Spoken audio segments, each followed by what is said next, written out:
Olá, turma, todos bem? Eu espero que sim. Aqui mais uma vez o professor Eduardo. E você está no canal Sistema de Ensino Monte Carlo, tá? Hoje nós vamos dar prosseguimento ao nosso módulo de História Antiga. Nós estávamos na aula passada falando sobre o reino de Kush e o seu deslocamento para a região de Meroé, já no momento em que o reino de Kush se liberta do domínio egípcio. E é a partir daí que a gente toma continuidade desse tema, tá? O desenvolvimento dessa civilização, que no vídeo anterior nós havíamos explicado que foi uma civilização que viveu paralelamente à civilização egípcia. A história dessas duas civilizações elas se coincidem, mas mesmo assim Kush teve a sua própria história, a sua própria temática, né? E que por vezes, ao decorrer de 500 anos de domínio egípcio sobre a região de Kush, o Egito ele se beneficiou muito dos recursos naturais que aquela região possuía, né? E com a libertação, a capital de Kush ela vai ser transferida de Napata para Meroé. E ali Kush vai viver o seu momento final, né? Então vamos lá, turma. Quando o assunto é pirâmide, logo vem em nossa mente as pirâmides do Egito. Porém, nas terras desérticas que vizinham o Nilo, no atual Sudão, chama atenção um conjunto de mais de 200 pirâmides construídas pelos núbios e não pelos egípcios. E essas 200 pirâmides, elas não são grandes como as do Egito, elas são de pequeno porte, mas cumpriam a mesma função. E que função era essa? Cobrir os túmulos de reis e rainhas de Meroé, que, como eu já havia dito, Meroé vai ser a última capital cuxita. Além de construtores, os meoritas eram também grandes artesãos. Já foi dito isso no vídeo anterior, onde eles criaram até uma tendência própria. Eles produziam lanças, machados e enxadas de ferro, assim como objetos de cerâmica, joias, ouro e tecido. O ouro era extraído das minas entre o rio Nilo e o Mar Vermelho e exportado em grande quantidade para o Egito. Os agricultores cultivavam cereais e algodão, domesticavam animais, como por exemplo boi, cabra, ovelha, carneiro. Tudo isso para força motriz, para locomoção e transporte, como também para alimentação, né? E principalmente o couro e a lã era utilizado na fabricação de vestimentas. E os meroítas também desenvolveram um comércio eficaz, ligando o mar Mediterrâneo ao interior da África. Por suas rotas comerciais circulavam ouro, marfim, o ébano, peles de leopardo, penas de avestruz, macacos, pedras para a construção de templos e pirâmides. E por volta do século III a.C., Meroé tornou-se um grande empório de produtos vindos de vários pontos da África. É importante sempre frisar isso.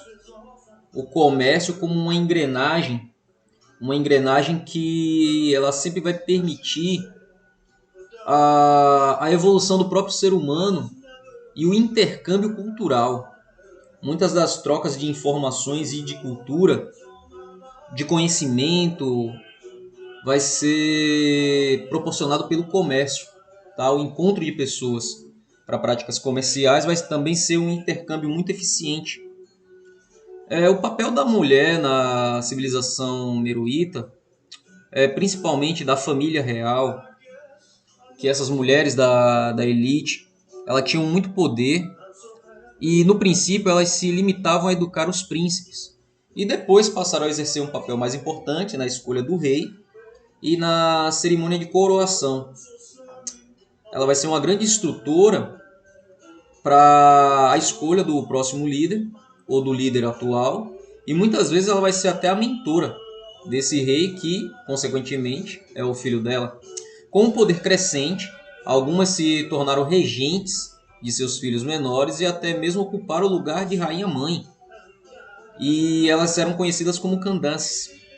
Várias mulheres que ascenderam ao poder foram representadas com o corpo robusto, vestido túnicas franjadas, cheias de colares e enfeites, e à frente dos exércitos ou presidindo cultos. Muitas delas também se tornaram chefes militares, tá? Duas representações aqui do que seria uma Candace ou uma rainha regente, né? Um em pintura, em parede, e a outra em alto relevo. Você pode observar a vestimenta da mulher segurando o filho pela mãe, ela mostrando ou representando o caminho ao qual o príncipe deveria seguir, tá? O historiador e geógrafo grego Estradão ele é do século I a.C., descreveu uma dessas rainhas, a Candace Amnichak Keto, como uma mulher viril. Ela teria participado de uma expedição militar contra os romanos em 23 a.C., quando foi ferida em combate e perdeu um olho.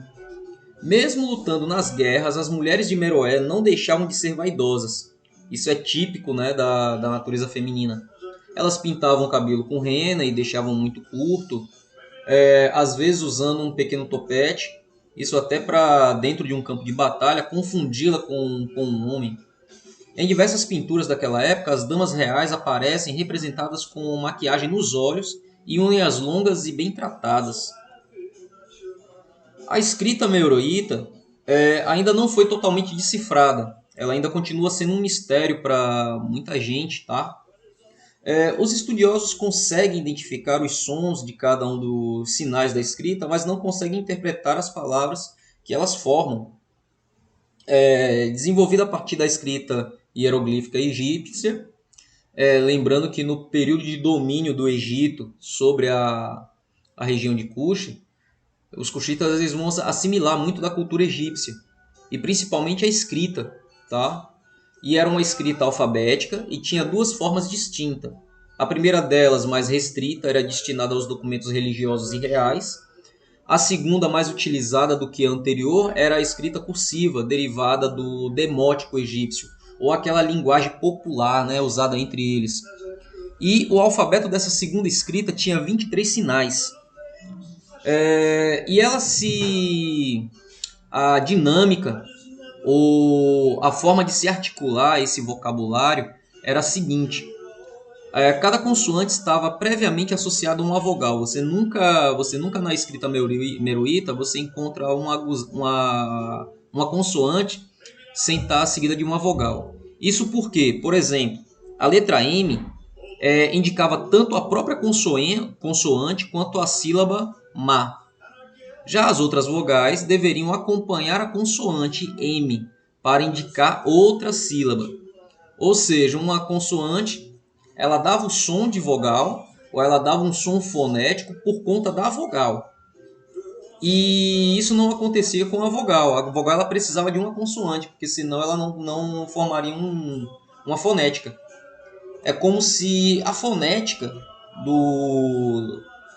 da escrita meroíta ela dependesse da vogal, porque senão não justificaria a sílaba. E mesmo assim, tendo essa codificação, muito daquele dialeto, daquele idioma, ele ainda não foi decifrado. Entende-se a fonética, mas não se chegou a uma decifração do que cada sinal ou cada texto daquele quer dizer de fato. Ainda é um estudo a se desenvolver. Já no finalzinho aqui, gente, do vídeo, mostrando um pouco da atualidade daquela região, a partir da década de 50 do século XX, que foi a construção de uma barragem na fronteira do Egito com o Sudão. E essa barragem levou o governo dos dois países a pedir ajuda internacional para salvar um valioso patrimônio arqueológico, tá? Porque com a construção da barragem, aquele terreno ele seria inundado. E com a cooperação de estudiosos de todo o mundo, muitos sítios arqueológicos da região norte da Núbia foram fotografados, catalogados e estudados até 1971, ano da conclusão da obra e que inundou toda aquela vasta área. Então, muito da cultura de Kush ela está perdida, porque hoje existe uma represa por conta dessa hidrelétrica. Uma segunda hidrelétrica, ela se iniciou em 2003, tá? E ela começou a ser construída pelo governo do Sudão para a geração de energia elétrica. E dessa vez não houve um esforço tão grande da comunidade internacional e do governo do Sudão para salvar os sítios arqueológicos.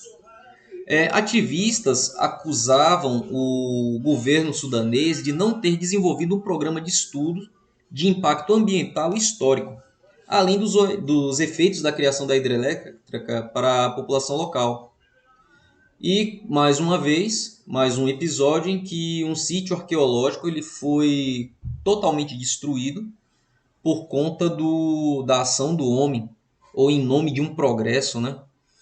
E onde no passado se desenvolveram essas cidades de Cuxi, em Meroé, Napata, toda aquela região ali vizinha ao Egito, podem estar submersas pelas águas da represa. E esse represamento ele foi concluído em 2009. E além desses sítios arqueológicos, a população local também foi retirada da região e povos nômades que utilizavam a área para atividades comerciais e pastoris também foram prejudicados em suas atividades por conta da construção dessa barragem, tá? É isso aí, turma. Esse foi o nosso vídeo de hoje. Espero que ele tenha sido produtivo para vocês. Não esqueçam, né, de deixar o seu like, de se tornar inscrito do nosso canal, de compartilhar o conteúdo do canal. Isso é de suma importância para nós e para que o YouTube entenda a importância desses conteúdos aqui para a plataforma e para vocês. A todos, um forte abraço e até a próxima.